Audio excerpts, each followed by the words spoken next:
Want to hear more? Replays uploaded daily on WMUNmuncie.com. Now back to Delaware County Today with Steve Lindell, presented by Muncie Community Schools. Thank you, Tom Campbell, voice of WMUN. We're live from Studio B. The Zoom room is active with very fast and noisy fun to be had at the IMS. We'll get to that. We'll have a senator in Studio B at 8:30 this morning. Scott Alexander, District 26, coming in.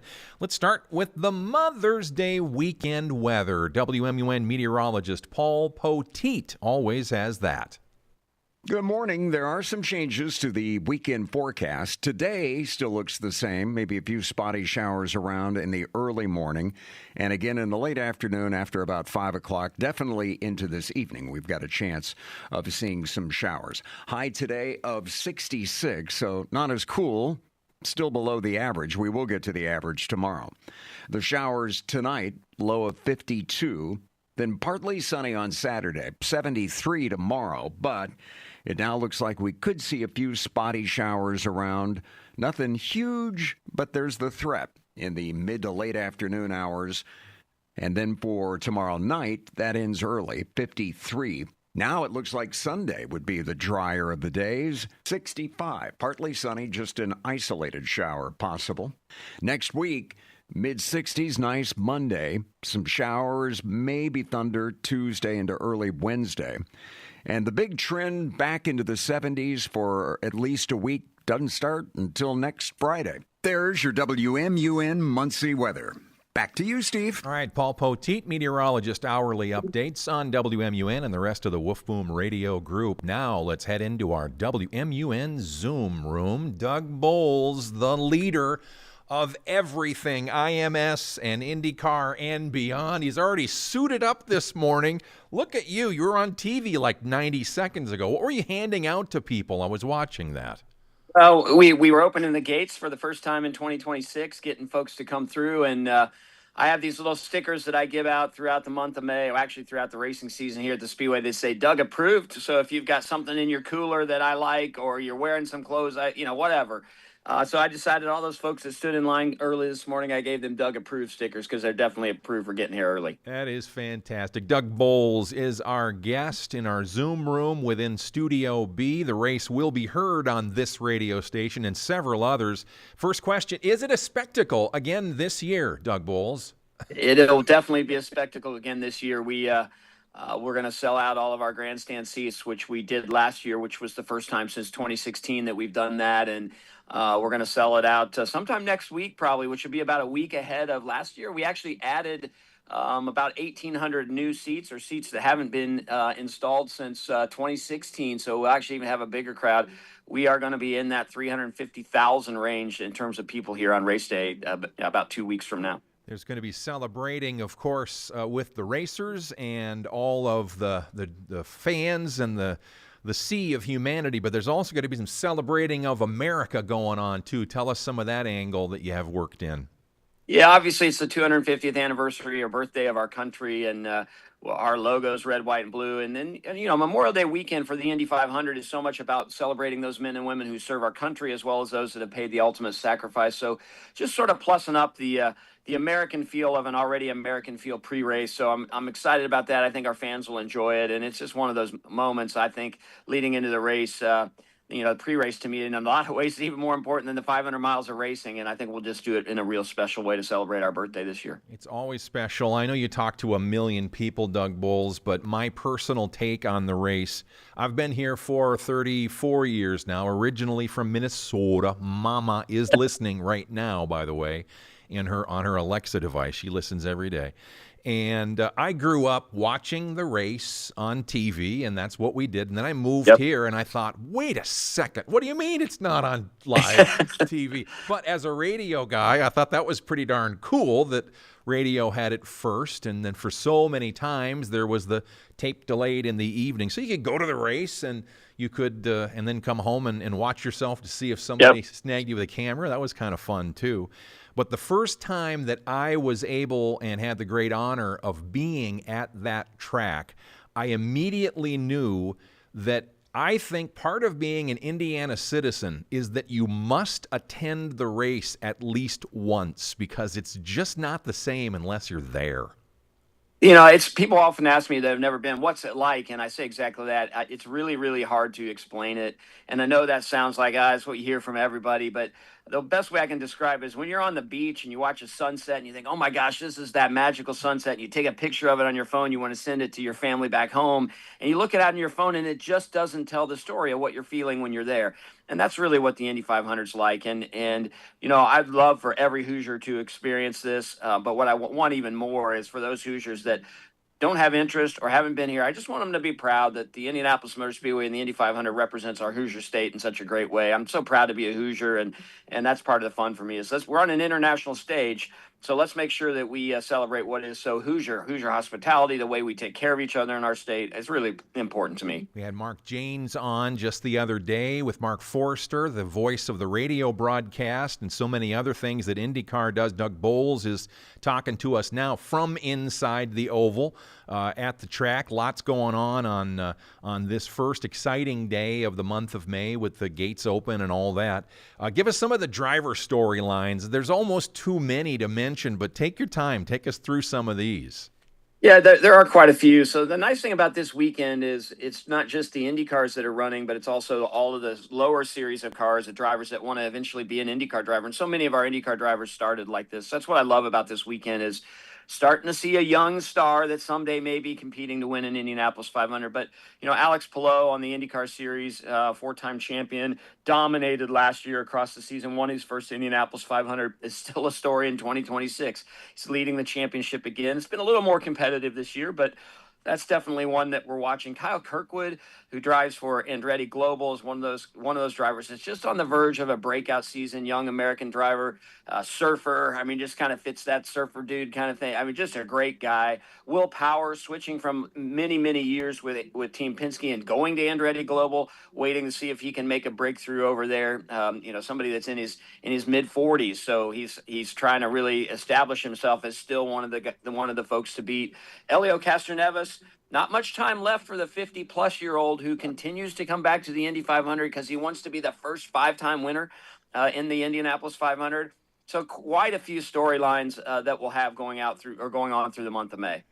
Doug Bowles in our Zoom room on WMUN. You'll hear the race on this and several of our Woof Boom radio stations on May the 24th, the 110th running this year.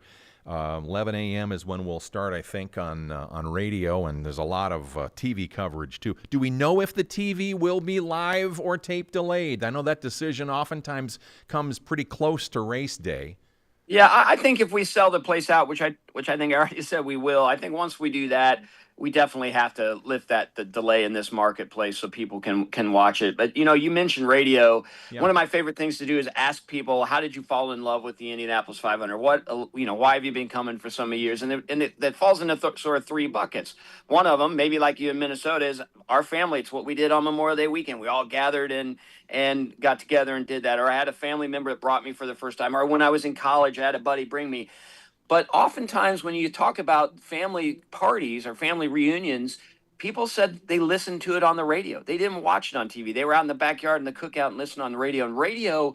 And the radio broadcast is so responsible for what makes the Indy 500 so magical. Mark James and his team still to this day, the theater of the mind that radio can do, there is nothing more spectacular than listening to the Indy 500 on the radio. And I just appreciate that we have such a great team that does that, and stations like yours that continue to carry it, because there really isn't anything like listening to the Indy 500 and folks around each corner of the racetrack trying to call that race so you can picture it in your head. One of those announcers in the corner is typically our sports director now, Kurt Darling. I'm going to have him in later this hour to talk some more about the race in the month of May and some other sporting things, too. This is Mother's Day weekend, but I saw in the notes here the father-son storylines at the race and through the month of May.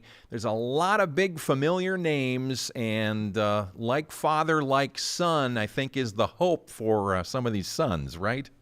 Yeah, for sure. I mean, Graham Rahal whose dad, Bobby Rahal, won the Indianapolis 500 40 years ago this year.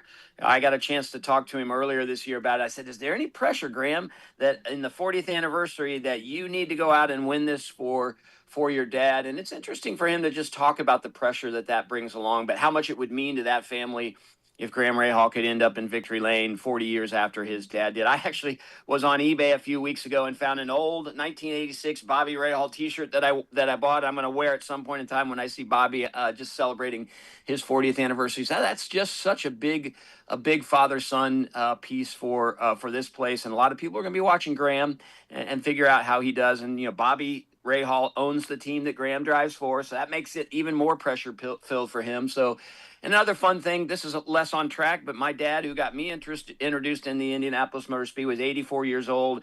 He works out here. He's in the flag stand, and this will be his last year. So together, I'm just looking forward to having some fun with my dad, who introduced me to the sport long, long ago. Doug Bowles is the leader of the Indianapolis Motor Speedway and the Indy cars, and the excitement of coming to the Indianapolis Motor Speedway is, it's going to come really fast now. We'll get to the Grand. Is it Grand Prix or Grand Prix? I want to make sure I'm saying it correctly. I'm from Indiana, so I call it a Grand Prix. Right, if we want to be fancy, we can, try the European thing and do the Grand Prix. All right. But no, I'm a Hoosier, man. It's Grand Prix. All right. Well, let's go there. Sancio Grand Prix Yep. this weekend. Yep. What's the rundown there? So right now, cars on track. We're getting started. Indy cars will be on later this afternoon, and we qualified late tonight. Actually, we'll run until after 7 o'clock tonight qualifying for Indy cars, and then IndyCar will have a final practice tomorrow and go racing about 4 o'clock tomorrow afternoon. So, and then in between are all those different series. There's actually 3 different series here that are just below Indy cars that are qualifying, practicing, and racing. So there's on-track activity basically all day today, and the gates open at, I think, 9 o'clock tomorrow morning is start right away. Doug Bowles is our guest on WMUN. I want to be respectful of your time, but one last thing I wanted to bring up that I learned during one of your radio interviews with one of the Indianapolis stations. I didn't know who drove the pace car and who trains the pace car drivers. Tell me that story.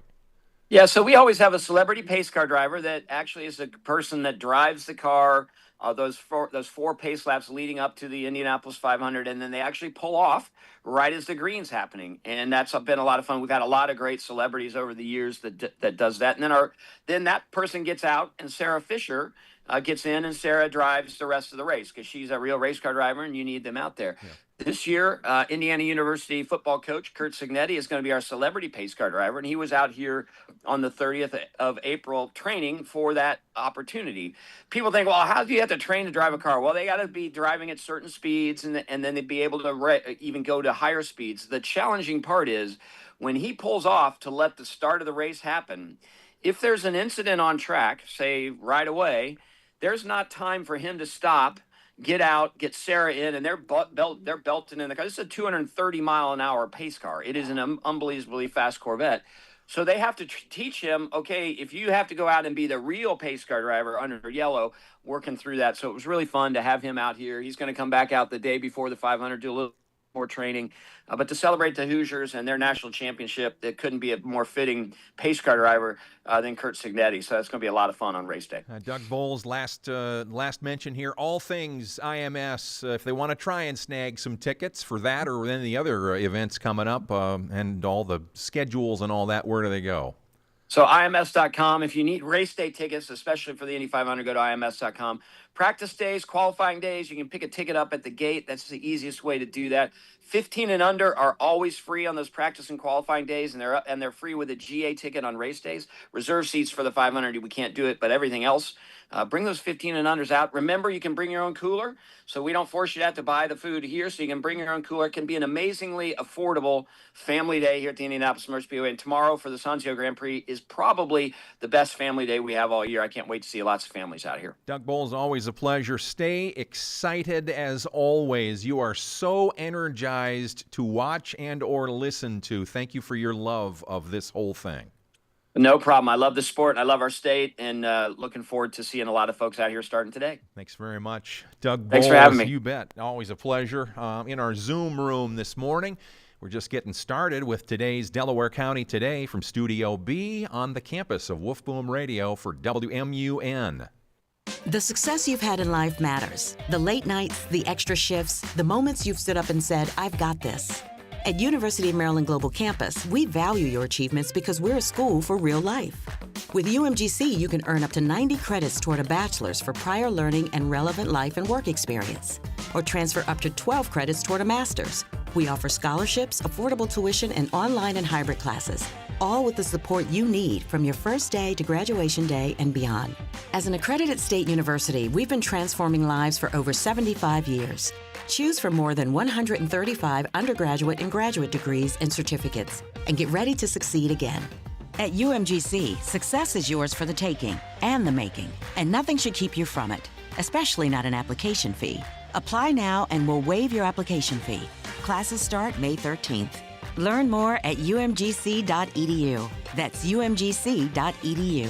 Certified to operate in Virginia by Chev. Hey, listen up. Take the next step toward your future with an affordable online degree or certificate from University of Maryland Global Campus, an accredited state university. Classes start May 13th, and when you apply now, your application fee is waived. Choose from over 135 skills-based programs. Earn up to 90 credits toward a bachelor's for prior learning and relevant experience, or transfer up to 12 credits toward a master's. Don't forget, save now with no application fee. Classes start May 13th. Visit umgc.edu to learn more. If you're over 40, you've probably felt like this. You're still working, still training, still competing, but your energy drops.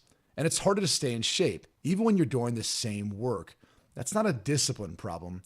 That's biology. Your body changes. That doesn't mean you have to accept it. I've always believed if you're still putting in the work, you should still be able to perform at a high level. That's why I take M-Drive every day. M-Drive is built for men over 40 to support steady energy without spikes and help your metabolism keep up with the work you're already putting in. No extremes, no shortcuts, just something you could stay consistent with. If you've been feeling that shift, the longer you wait, the harder it gets. Go to mdriveformen.com and use code PRO for 20% off your first order. That's mdriveformen.com, code PRO. mDrive, for men who still show up.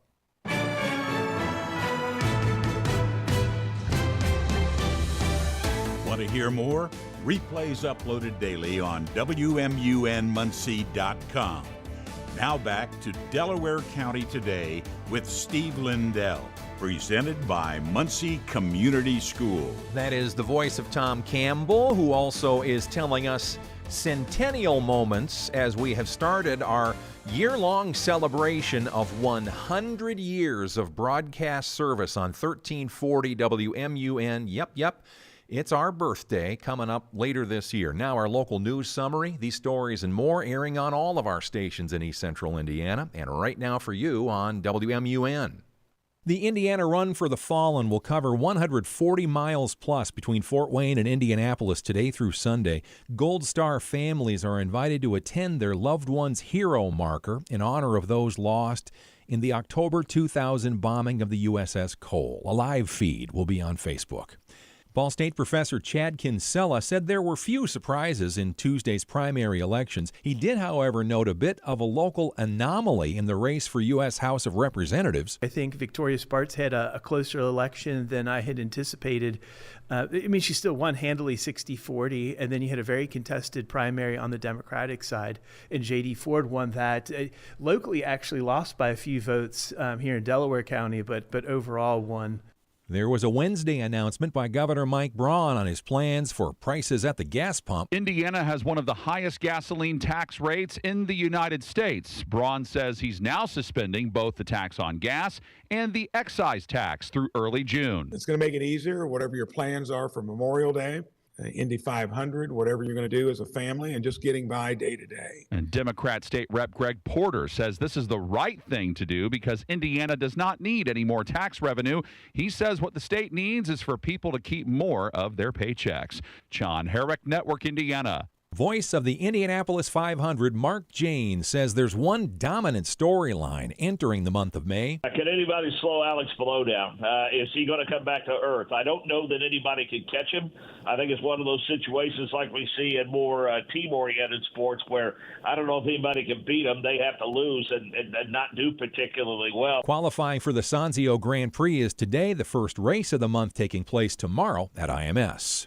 Ball State's Dr. Adam Cuban has received the Charles E. Scripps Award for Journalism Teacher of the Year during the 73rd Scripps Howard Journalism Award ceremony. The Muncie Mission is asking you to take the $10,000 challenge to help multiply meals and care for neighbors in need. The challenge has been offered by an unnamed friend of the mission, allowing individual gifts to be doubled throughout the spring. The NAM Foundation has honored Muncie Community Schools for the Best Communities for Music Education Award. The program has existed for 27 years and honors schools for exemplary dedication to music education. More local every day on our free woofboomnews.com. This year, WMUN is celebrating its 100th anniversary. Every day, we will bring you an important story that shaped our community's history. May 8th. In 1945, the factory whistles in Muncie didn't signal a shift change. They signaled the end of the war in Europe. As word of the Nazi surrender reached Delaware County, Walnut Street was flooded with thousands of residents celebrating VE Day. Our radio station remained on the air for 24 hours, broadcasting prayer services and interviews with families whose sons were finally coming home. It was a day of profound relief and joy, proving that Muncie's industrial grit had helped secure a global victory. This is Wolf Boom's George Bremer. We congratulate WMUN on this milestone and stand with everyone dedicated to Muncie's vibrant and successful future. You remember listening to him. The kick by Jackson, it is up and good, a 20-yard field goal. It's down to the 5-yard line, touchdown in the end zone. They've taken the lead. And taking in his love for this community. Over the years, I've gotten to know the boys and girls who are athletes, and they go on and are very successful. And today, we hope to help local student athletes achieve that success. Hi, I'm Kirk Darling, Sports Director for Woof Boom Radio. Myself and all of us at Woof Boom are honored to carry on the legacy of Maury Manny's. This spring, we'll be awarding the Maury Manny's Scholarship to one male and one female high school student athlete, both in Madison and Delaware counties. Maybe one of these young people will go on and do great things. It's been said many times, high school athletics are part of a complete education, and no one understood that more than Maury Manny's. The Maury Manny's Scholarship, another way Woof Boom Radio is helping lift up East Central Indiana. Too many families face a widening gap between what they can afford and what they need to thrive. More than half of families in the U.S. today are one paycheck away from financial crisis. At Good 360, we deliver hope when families need it most, providing essentials like clothing, hygiene items, and household goods. Put help within reach. Learn more at good360.org. What exactly is the community reading? Find out by joining Cam and TC every Saturday morning at 8 a.m. for WMUN's Page Turners, the broadcast book club brought to you by Yorktown Public Library on the Talk of Muncie, 92.5 FM, 1340 AM, and on Alexa, say play WMUN.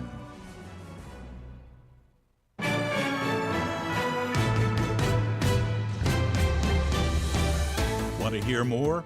Replays uploaded daily on WMUNmuncie.com. Now back to Delaware County Today with Steve Lindell, presented by Muncie Community Schools. And we continue now with our, May 8th? Yeah, it's May 8th edition of Delaware County Today. You're looking down the line. Here is my next guest, and that would be a senator. Now in camera one, Scott Alexander. Good morning to you, fine sir. How are you today? Good morning, Steve. Really good. Glad to see you. You're wearing the casual gear today. You can go a lot of different visual ways. I like it. You're flexible in that regard. I'm still coming out of campaign mode, so yeah. I got you. Scott Alexander, District 26 for the great state of Indiana, and we are looking now at a list of some items here. Let's start with the election review and maybe even something about those vote centers for Delaware County. What did you hear about any of that? Yeah, as far as vote centers, I think they went really well, and I give a lot of credit to Rick Spengler and his staff, all of the people that came out to work the vote centers, and all those that came out to vote. It was, I think, good. Had several conversations with people that were very happy with the vote centers, and even maybe wanted to vote at a different one other than the one they usually just to try it out. Okay, Yeah. all right, very good. But yeah, it went really, really smoothly. I don't know that happened the same way across the state. But again, give Rick Spengler and his staff down at the clerk's office down there a lot of credit on making that happen. Here we are in our Studio B. Senator, go ahead and take a drink of the coffee. One of the things we have added since he has last been here is the unofficially now named the Scott Alexander Memorial Keurig machine. He was very much an advocate for us having a coffee connotation to his visits. How did Nancy's acquired Keurig work so far in that first swig? I have been looking so forward to this cup of coffee this morning. I didn't even drink my regular regimen before I came here because I knew that coffee was in the room, and we finally solved one problem that we can now check off the list. All right, very good. And thank you, Nancy. We'll see you. And others, too. We had Sean and Justin involved. Now that I'm thinking, Stacy in our building also involved. There were 4 people involved with this particular project just for the sake of you. Now, others will certainly enjoy it as well. Let's get on to a topic here. One of our favorites, redistricting. Starting with maybe a question posed this way, Senator, with the fact that some things have changed with respect to some Republicans that were ousted and ones that were not in favor of redistricting. Is there, in your estimation, anything that can or should happen next about that issue? That is to say, before the census time of frame comes up, as far as considering drawing and redrawing lines? Yeah, I think there's been some discussion, some from maybe some newer folks to the discussion on this that could happen, but it can't happen for this next coming election, the next midterm. I shouldn't say it can't. It would be an overwhelming task to try and make all that happen before the midterms. So. Really unlikely that's going to be taken up. We kind of get back to the election question too on this is we saw what happened across the state with the difference. You look at a lot of the different precinct or the different Senate districts, I guess, in there that were either upset. We've actually still got 2 that are somewhat undecided. They've called. In Allen County, Liz Brown has been called the winner in that race by about 15 votes, and then they haven't called a winner over around Lafayette area in Spencer Deary and his challenger as well. That one by 4 votes. So that's how close, and lots of money spent in those districts and some of the other ones. I think there are 5 sitting senators, several committee chairs. That have been beaten the primary, so they will not be back. They will serve out the rest of their term, obviously, and will still be there till November. But yeah, definitely a message was sent, and the pundits will be deciphering what that was for a long time to come.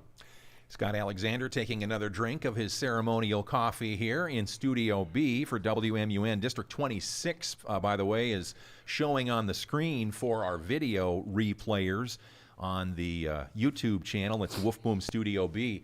Yours is a pretty simple district in that it's just 2 counties, they're big squares. It's not quite as complicated as some of those other districts that get a little, the lines get a little different.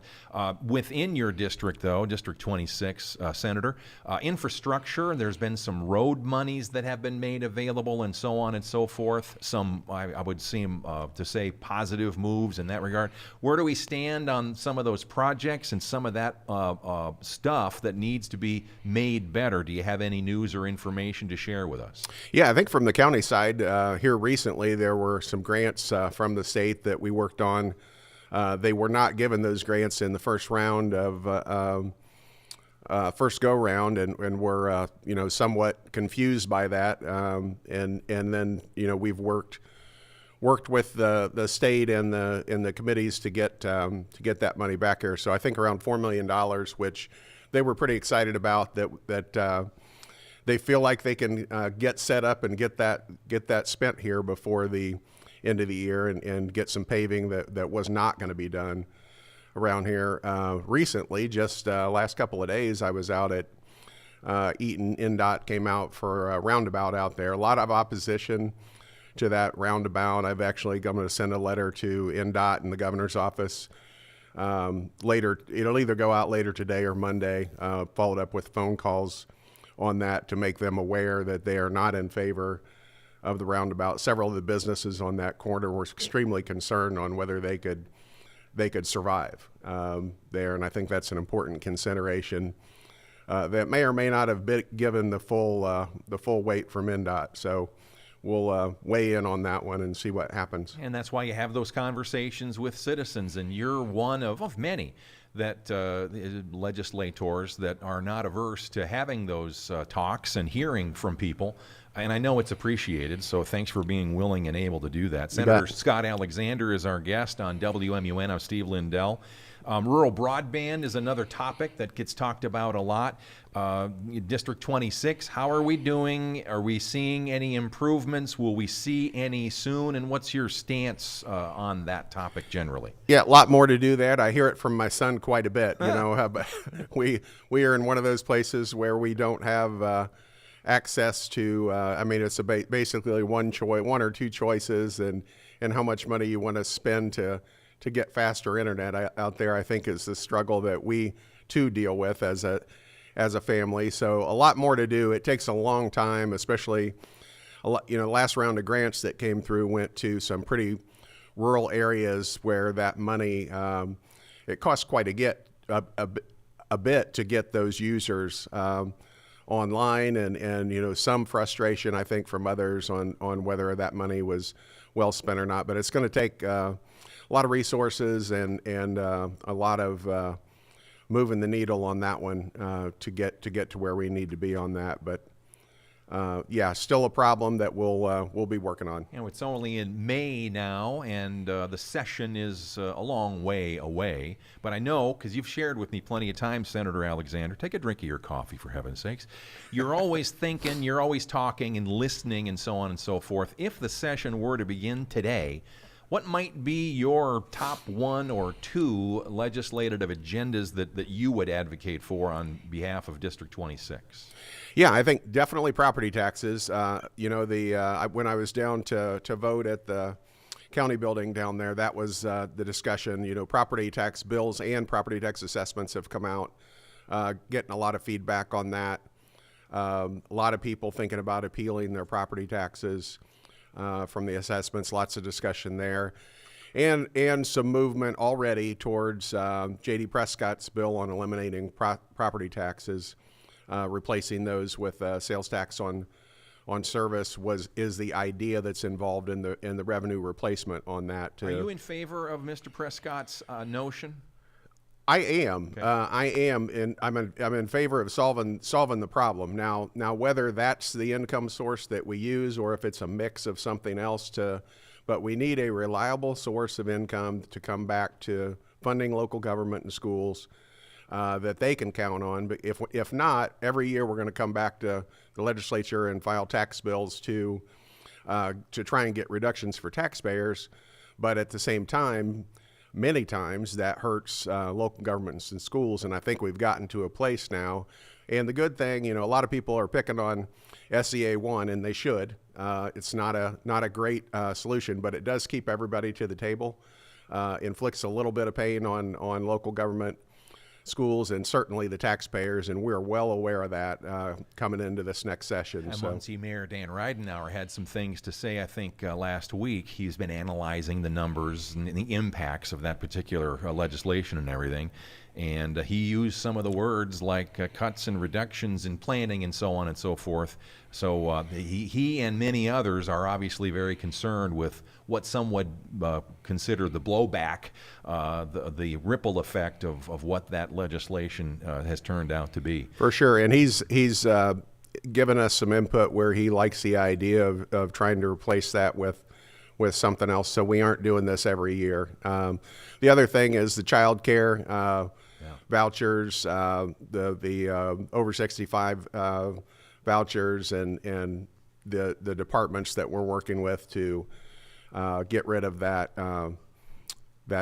fraud and abuse that we see some of in Indiana, not as many as other places because we've dealt with a lot of that, but there's still places to go to get there, and that frees up more money to be able to go back to some of these other programs. So a lot on the table. Final moments that we have with you, Senator. I understand you're not looking for a caterer for a commencement celebration, I would assume, but you do have commencement coming up, yes? We do. Matter of fact, today and tomorrow down at Butler University, my daughter is graduating, and she's already accepted on to vet school at Purdue University and found a place to live there already. So the education goes on, and it doesn't look like we're going to get to retire anytime soon.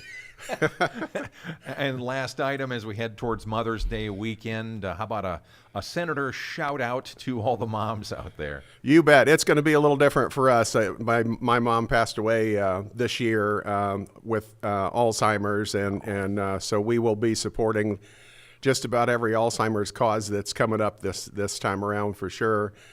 So it's going to be a little different for us, but definitely a shout out to all the mothers and everything they do every day. We celebrate them every day, but this will be more of a reason to celebrate and hopefully everybody have some great family time this weekend and maybe, I don't know, can you make the weather really good for again, I would say Sunday? That I am in charge of publicity, not in charge of production. Some others are in charge of that sort of a situation. All right. Senator, always a pleasure. Feel free to take another drink as we come out of the segment here. That is the ceremonial cup of coffee, which he didn't demand, but he did issue some pretty strong words.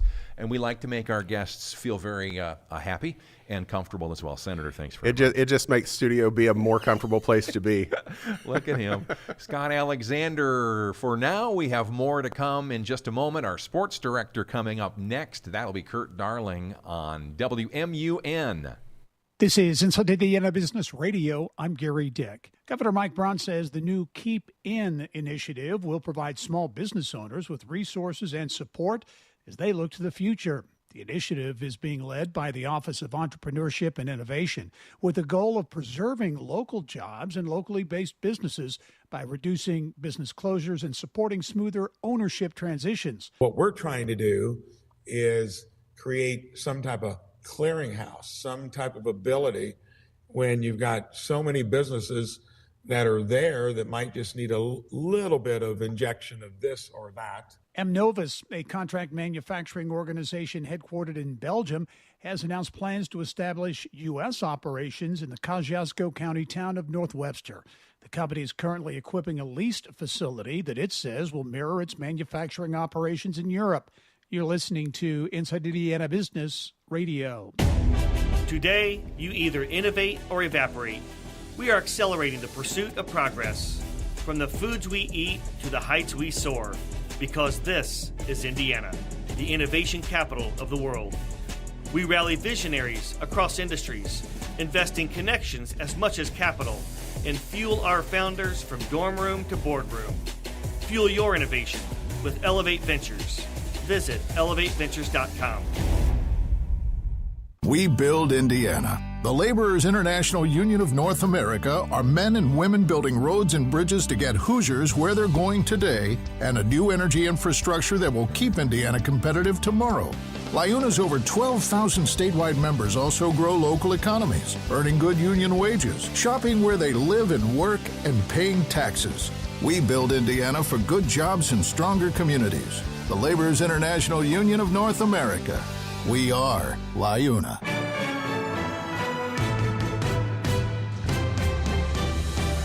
Want to hear more? Replays uploaded daily on WMUNmuncie.com. Now back to Delaware County Today with Steve Lindell, presented by Muncie Community Schools. And we are ready to go now to talk sports of all sorts with this young man.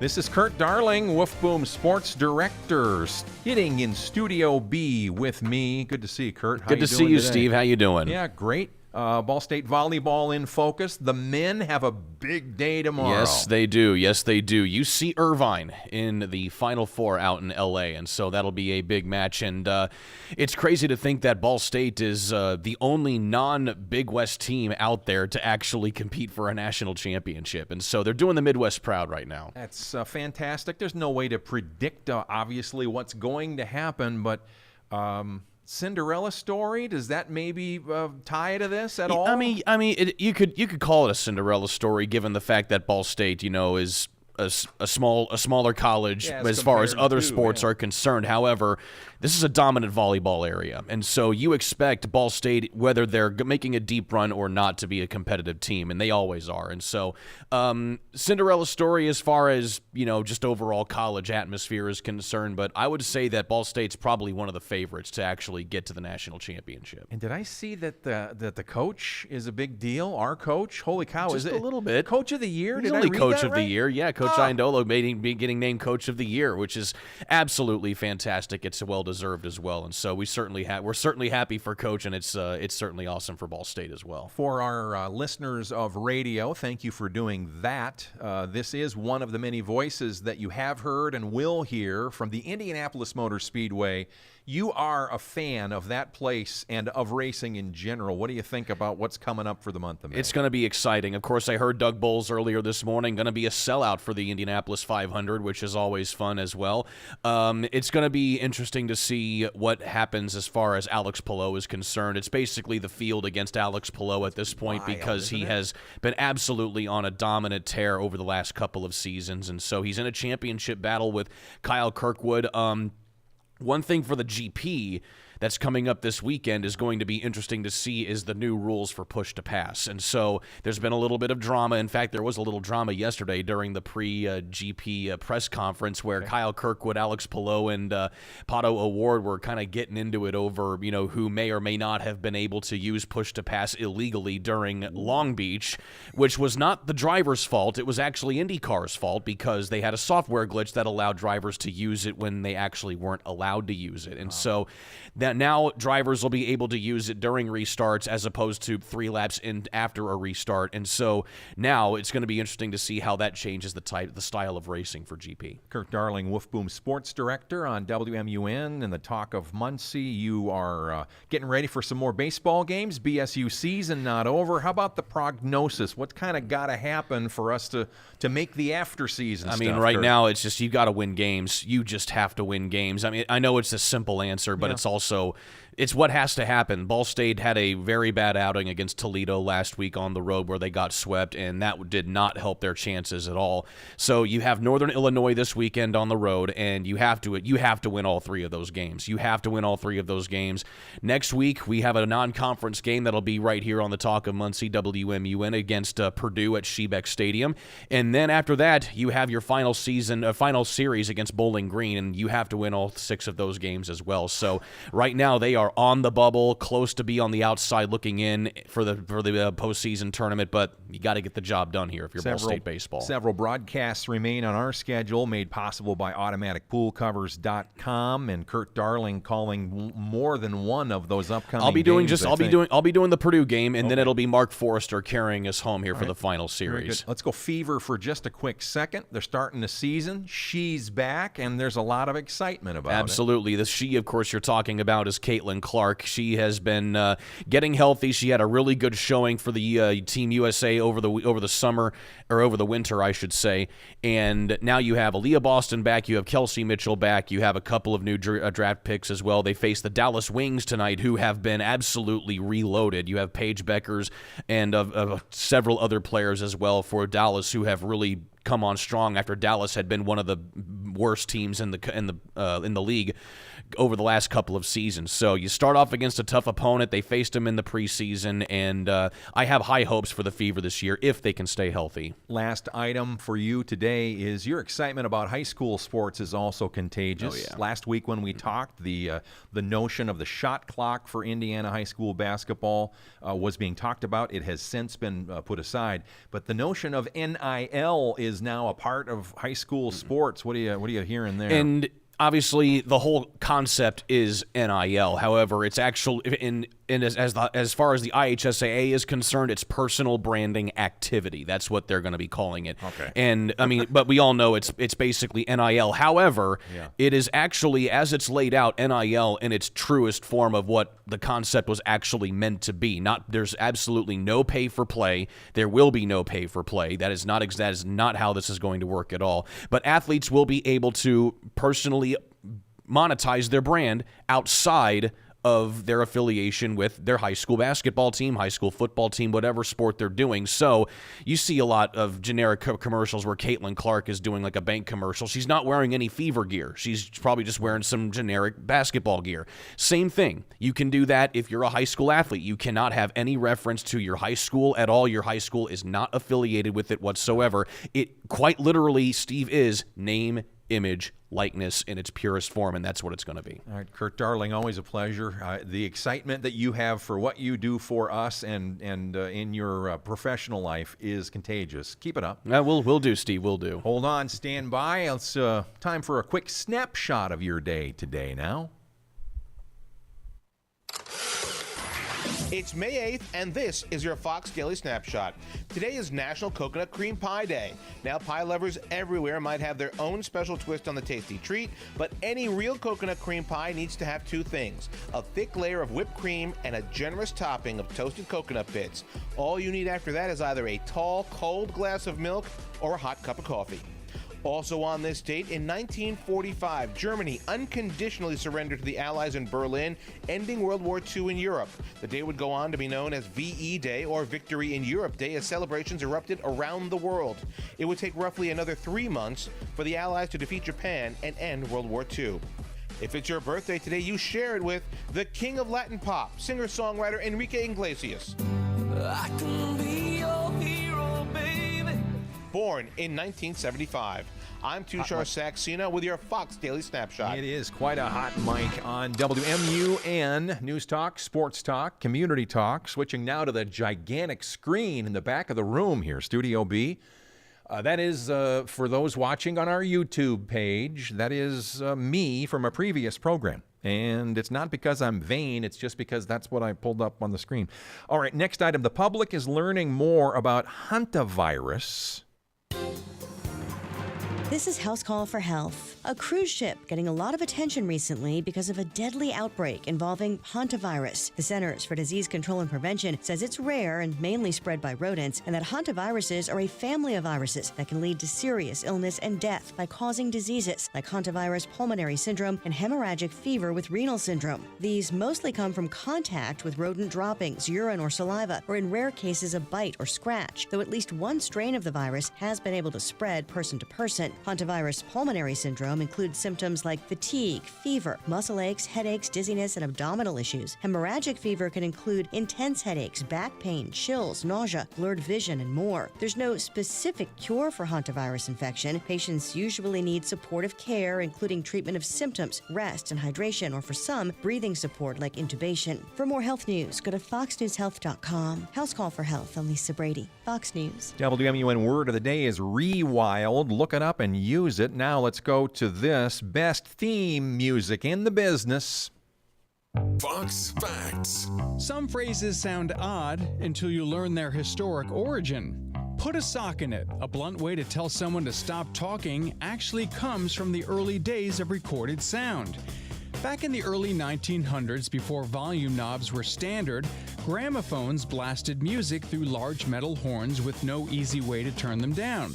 So if the sound was too loud, people improvised, literally stuffing a sock or cloth into the horn to muffle it. It wasn't elegant, but it worked, cutting the volume just enough to quiet things down. That practical fix quickly turned into slang. Telling someone to put a sock in it meant essentially do what you do to the gramophone, lower the volume. The phrase caught on in British English and stuck, evolving from a household fix into a sharp, everyday way to tell someone to keep it down or just stop talking altogether. Matt Murphy, Fox News. All right, put a sock in it, Steve. Your week is done on Delaware County today. Portland, Oregon, Minnesota, Chicago, Speedway, Indiana, Mansfield, Ohio, Trenton, Florida, lots in California. And all of you are excited for the weekend. For Aiden Foster, I'm Steve, WMUN. With the kids popping in at night,